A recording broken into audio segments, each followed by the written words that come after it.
Criminal mindset, সে তো দলকে গৌরবান্বিতও করতে পারবে না, দলকে বেনিফিটও করতে পারবে না।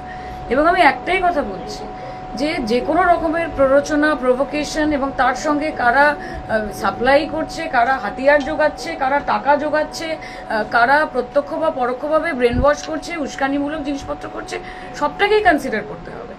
যারা দলকে প্রকৃত অর্থে ভালোবাসে, আজকে রাজনৈতিক মতবিরোধ হতে পারে, সামাজিক মনোমালিন্য হতে পারে, বাকবিতণ্ডা হতে পারে, কিন্তু কতটা রাগ, কতটা হিংসে, কতটা শয়তানি বুদ্ধি বা জানোয়ার প্রবৃত্তি থাকলে একজনকে 5 রাউন্ড গুলি করার পর ওরমভাবে নৃশংসভাবে কোপানো হয়।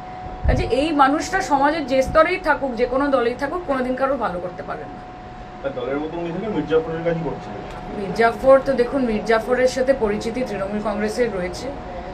সেটা শুধুমাত্র একটা কর্মী, একটা বুথের কর্মী না, বড় বড় লিডারদের মধ্যে আমরা মির্জাফর বৃত্তি দেখেছি। মমতা বন্দ্যোপাধ্যায় খুব সুন্দরভাবে অবগত সেই সম্বন্ধে।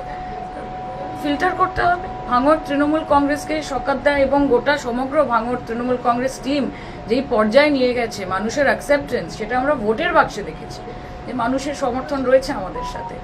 গুলি করে মেরে, বোমা দিয়ে উড়িয়ে মানুষের সমর্থন, মানুষের প্রাণ কেড়ে নেওয়া যেতে পারে, কিন্তু মানুষের সমর্থন তৃণমূলের প্রতি তুলে নেওয়া যাবে না।